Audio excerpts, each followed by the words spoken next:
जय मसीह की, praise the Lord. सो परमेश्वर का धन्यवाद हो आज के सुंदर समय के लिए। प्रभु ने एक बार फिर से आपके मध्य में, आपके बीच में आने के लिए समय दिया, सौभाग्य दिया।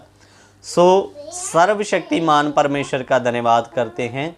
सो मेरे प्यारों, विषय में जाने से पहले आप हमारे चैनल जाने वचन की सच्चाई को सब्सक्राइब करें, बेल के आइकॉन को दबाएं, ताकि जब भी हम कोई नया विषय लेकर आए तो आप तक उसका नोटिफिकेशन आपको मिलता रहे, पहुंचता रहे। सो प्रेज प्रभु की महिमा हो। सो आइए हम विषय को शुरू करते हैं। सो विषय में जाने से पहले मैं आपको एक उदाहरण के साथ आज परमेश्वर के वचन में लेके जाना चाहता हूँ। थंबनेल देख के आप लोग समझ गए हैं कि विषय क्या है। सो मेरे प्यारों, ये आपको मेरे हाथ में एक 100 रुपये का नोट दिखाई दे रहा है। आप इस नोट को अभी उदाहरण के लिए 500 का समझ लीजिए, 500 या 2000 का। तो मेरे प्यारों, मानकर चलिए जब भी हमें कोई 500 या 2000 रुपये का नोट देता है तो हम इतने समझदार हैं, बुद्धिमान हैं, चुपचाप हम लोग 2000 या 500 रुपये के नोट को जेब में नहीं डालेंगे। हम सबसे पहले उसको बार बार चेक करते हैं। कई जगह पर ये नोट असली है या नकली, उसके लिए प्रूफ नोट में ही होता है। तो हम उस नोट को बार बार चेक करते हैं, जांचते हैं, परखते हैं कि कहीं देने वाला हमें, भले ही वो हमारा अपना क्यों नहीं है, लेकिन कहीं नकली तो नहीं दे गया। इसलिए हम बार बार नोट को चेक करते हैं और उसके बाद में अपनी जेब में डालते हैं। मेरे प्यारों, एक जो आज हमारे पास आया कल नहीं रहेगा, उस नाशवान नोट को बार बार चेक करके रखते हैं। तो मेरे प्यारों, मेरे विश्वासी भाई बहनों, आप जब भी आपको परमेश्वर का कोई भी व्यक्ति पवित्र वचन सुनाता है तो आप वचन के कायदे के अनुसार क्यों उनकी बातों को नहीं जांचते, मेरी समझ से बाहर है। नाश होने वाले नोट को आप बार बार चेक करते हैं, अपना भी देके जाता तो भी चेक करते हैं, लेकिन जो वचन हमेशा का राज, अनंत काल का वास हमें देने वाला है, जिसके द्वारा हमें मिलने वाला है, हम उसको जांचते ही नहीं। कोई भी हमें कुछ भी बताकर चला जाए, हम उसको सोचते भी नहीं, विचार भी नहीं करते। अगर सामने वाला आपको सिखा रहा है, अगर उसके हाथ में आम है, तो सामने वाला अगर हमें सिखा रहा है, देखो ये आम नहीं इमली है, तो आज मैं आपको बता दूं 80 से लेकर 90% लोग ऐसे हैं जो वचन के साथ किसी की भी बात को छानबीन जा परखेंगे, जा जांचेंगे नहीं। पास्टर ने बोल दिया ये आम नहीं इमली है, हाथ में आम है लेकिन सामने वालों को सिखा रहा है ये आम नहीं इमली है, तो लोग कहेंगे हाँ पास्टर गलत थोड़ी ना बोल रहा है, हमारा पास्टर है इसलिए वो सही ही बोल रहा है, इमली है उसके हाथ में। सो मेरे प्यारों, ये कहने का मतलब थंबनेल में लिखा भगत बने, अंध भगत नहीं। मेरे प्यारों, मेरा कहने का मकसद, मैं आपको किसी सेवक के खिलाफ नहीं, लेकिन भले ही वो सामने में मैं क्यों नहीं बैठा, आपको मेरी भी हर एक बात को इस पवित्र शास्त्र के अनुसार जांचना है। चाहे सामने में करोड़ों फॉलोवर, आपके सामने यूट्यूबर बैठा हुआ एक सेवक क्यों नहीं है, उसकी भी बात को आपको इस वचन के कायदे के अनुसार जांचना बहुत जरूरी है। मेरे प्यारों, नहीं जांचोगे, नहीं परखोगे तो लास्ट के दिनों में हमें बहुत पछतावा होगा मेरे प्यारों। इसलिए हर बताई गई बात को हमें इस वचन के अनुसार जांचना है। बाइबल के लोग भी ऐसा करते थे। मैं आपको एक उदाहरण दे देना चाहता हूं, उसके बाद में थोड़ा आगे बढ़ेंगे। आप मेरे साथ पढ़ लीजिए प्रेरितों के कार्य 17 अध्याय उसका 10 वचन। प्रेरितों के कार्य 17 अध्याय उसका 10 वचन मैं पढ़ने के लिए जा रहा हूं। भाइयों ने तुरंत रात ही रात पौलुस और सिलास को बिरिया भेज दिया और वह वहां पहुंचकर यहूदियों के आराधनालयों में गए। 11 भी ये लोग तो थुसलुनीकियों के यहूदियों से भले थे। तो इधर में वचन क्या लेखक कह रहा है, ये लोग थुसलुनीकियों के यहूदियों से भले थे। कहाँ के यहूदी? बिरिया के यहूदी। भले थे और उन्होंने बड़ी लालसा से वचन को ग्रहण किया। जो पौलुस और सिलास ने उन्हें वचन बताया, बिरिया के यहूदियों ने बड़ी लालसा के साथ उनके वचन को ग्रहण किया, लेकिन उनके अंदर एक खूबी थी। वो खूबी क्या थी? वचन ग्रहण किया और प्रतिदिन पवित्र शास्त्रों में ढूंढते रहे ये बातें यूं ही है कि नहीं। देखिए इनके अंदर की अच्छी खूबी। पौलुस इतना बड़ा व्यवस्था का जानने वाला, उसकी भी बात को जब वो व्यवस्था से प्रभु यीशु या सुसमाचार के बारे में, पुराने नबियों की भविष्यवाणियों के बारे में उन्हें बताता था, तो ये लोग लालसा से उसके वचन को ग्रहण तो कर लेते थे, लेकिन घर में जाकर उन शास्त्रों में जाकर खोजते थे कि पौलुस ने जो बात बताया है वो ये शास्त्र में है या नहीं। लेकिन दुख की बात, आज विश्वासियों में ये गुण नहीं है।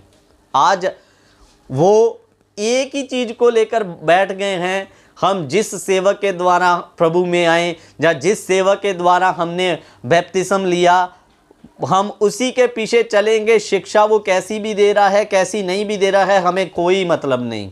मेरे प्यारों, मैं अपनी एक घटना आपको बताना चाहता हूँ, इसलिए ताकि आपको सच्चाई से आप लोग वाकिफ़ हो जाएं। जब हम पहली बार मसीह में आए, मसीह को जाना, तो मेरे फादर साहब जो बहुत ज़्यादा बीमार थे, तो उन्हीं के द्वारा हम प्रभु में आए। तो हमारे आसपास में, हम एक सिख फैमिली में से हैं, तो हमें ज़्यादा मसीह के बारे में तो बिल्कुल नॉलेज ही नहीं था मेरे प्यारों। लेकिन पिताजी 4 साल से लगभग बीमार थे, इसलिए उन्होंने हमें, हमारे गांव में एक लेडीज़ महिला जो चर्च में जाती थी, उन्होंने यीशु के बारे में बताया। पहले तो हमने मना किया, हम नहीं जा सकते हैं, हम सिख हैं, हम सिख परिवार से हैं, पापा बीमार भी थे, तो भी उन्होंने बार बार मना किया, हम नहीं जाएंगे। लेकिन कहते हैं ना, जब सभी तरफ से दरवाजे बंद हो जाएं, एक दरवाज़ा खुला रहता है, वो है सर्वशक्तिमान परमेश्वर प्रभु यीशु मसीह का दरवाज़ा। लास्ट में पैसा ख़त्म हो गया, सब दरवाजे बंद हो गए। अब पापा बोल दे चलो प्रार्थना में भी जाकर देख लेते हैं। तो ये मैं घटना आपको क्यों बता रहा हूँ, तो उस समय इधर में आसपास में कोई चर्च नहीं था, तो हमारे प्यास में यहाँ से 4 किलोमीटर की दूरी पर एक रोमन कैथोलिक चर्च था। तो हम वहाँ पर गए, हमारे घर में उनके जो पादरी रहते हैं वो भी आए, उन्होंने प्रार्थना किया और मेरे पिताजी चंगे हो गए। तो हम कई साल तक उस चर्च में जाते रहे, रोमन कैथोलिक की चर्च में। और रोमन कैथोलिक का सिस्टम क्या है आप जानते हैं, तो उनमें मरियम की पूजा होती है, यीशु की मूर्ति के सामने सजदा किया जाता है। मैं आपके सामने में एक सबूत बैठा हूँ, क्योंकि हमारा स्टार्टिंग जो रोमन कैथोलिक से हुआ मेरे प्यारों। सो धीरे धीरे हम प्रभु में आगे बढ़ते गए, कई सालों तक रोमन कैथोलिक में गए। लेकिन जैसे जैसे वचन की सच्चाई पता चलने लगी, पुराने होते गए कि मूर्ति पूजा गलत है, यीशु की भी मूर्ति के सामने हम सजदा नहीं कर सकते, और मरियम यीशु की मां है लेकिन परमेश्वर नहीं है, उसके भी हम पूजा नहीं कर सकते। हम आदर करते हैं और वचन भी उनका आदर करता है, लेकिन परमेश्वर के तुल्य हमें उन्हें दर्जा नहीं दे सकते। सो मेरे प्यारों, धीरे धीरे जैसे हमें सच्चाई का पता चला, तो कहने का मतलब पवित्र शास्त्र से खोजबीन होती गई, पता चलता रहा क्या सही है क्या गलत है करके। मेरे प्यारों, जब सच्चाई का पता चला तो हमने रोमन कैथोलिक कलीसिया को छोड़कर एक पेंतीकोस्टल चर्च में जाना शुरू किया। वहीं से फिर मेरे को, तो हमने जब वचनों में से छानबीन किया मेरे प्यारों, छानबीन करने के बाद जब हमें सच्चाइयाँ पता चली, तो मैं आपको बता रहा था कि हमने बाद में पेंतीकोस्टल चर्च शुरू किया। वहाँ पर एक पास्टर ने मुझे बाइबल ट्रेनिंग में भेजा, और बाइबल ट्रेनिंग भेजने के बाद में मैंने परमेश्वर के वचन को अच्छे से सीखा। और तो उसके बाद में मैं पास्टर AM कैप्टन सैमुएल के स्टडी करने के बाद भी मैं वचन सीखता रहा, उनकी मीटिंगें अटेंड की, फिर सत्य के वचन का ज्ञान का पता चला मेरे प्यारों। तो हमने ये नहीं सोचा कि हम तो रोमन कैथोलिक से सही हुए तो हम उनको नहीं छोड़ सकते। हमने वचन को अहमियत दी, परमेश्वर को अहमियत दी। मेरे प्यारो, आपको चंगा करने वाला कोई मनुष्य नहीं, स्वयं सर्वशक्तिमान परमेश्वर प्रभु यीशु मसीह है। इसलिए अगर किसी कलीसिया में गलत उपदेश हो रहा है तो आंखें बंद करके उन पर भरोसा ना करते रहें। मेरे प्यारो, उनकी बात वचन से जांचें। अगर जांचने के बावजूद इस वचन से सही नहीं पाई जाती तो आत्मिक व्यभिचार में ना पड़े रहें। जहां परमेश्वर का वचन नहीं, वहां पर परमेश्वर का आत्मा नहीं ठहर सकता, और यहां परमेश्वर का आत्मा नहीं, वहां दुष्ट शक्तियां आकर चलाना शुरू कर देती है। इसलिए मेरे प्यारो, कहने का मतलब सावधान हो जाएं, अपने जीवन को परख लें और अंध भगत ना बने, पापा भगत ना बने। आपको भगत बनना है, प्रभु यीशु मसीह के वचन के भगत बनना है। इसलिए मेरे प्यारो, कहने का मतलब, कोई आपके पास में आकर आम को इमली कहे तो जैस नहीं कहना। बुद्धि दिया है ना, तो वचन से हर एक की बात को तुलना करना है। सही है तो यस करो, नो है तो नो करना है। इसका मतलब ये नहीं कि वो खाई में खड़ा है तो हम भी उसके पीछे लगकर खाई में गिरे। बुद्धि दिया है आपको आपकी ही भाषा में परमेश्वर ने वचन दिया। मेरे प्यारो, किस लिए दिया? ताकि आप इस वचन को पढ़ लिख कर सही और गलत की पहचान कर सकें। आपको ऐसा नहीं है कि सेवा गलत भी बोल रहा है, वो खाई में है तो आप भी खाई में गिरो, ऐसा नहीं।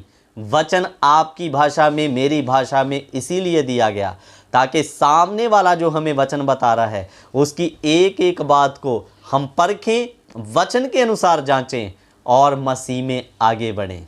सो मेरे प्यारो, कहने का मतलब, भगत बने, अंध भगत नहीं। किसी भी बात पर, किसी की भी बात पे, मेरी भी बात पर विश्वास करने से पहले सबसे पहले मेरी बात को, किसी की बात को वचन से जांचें। सही है तो चले, नहीं इससे मैच खा रही तो बिल्कुल मानने की ज़रूरत नहीं, भले वो कितना बड़ा यूट्यूबर, उसके पास लाखों में फॉलोवर क्यों ना हो। सो मेरे प्यारो, सावधान रहें, परमेश्वर के वचन के अनुसार चलें, परमेश्वर के कायदे के अनुसार जिए। सो प्रभु इन वचनों के द्वारा आप सबों को आशीष और बरकत दे। जय मसीह की। God bless you. प्रभु आप सबों को आशीष दे।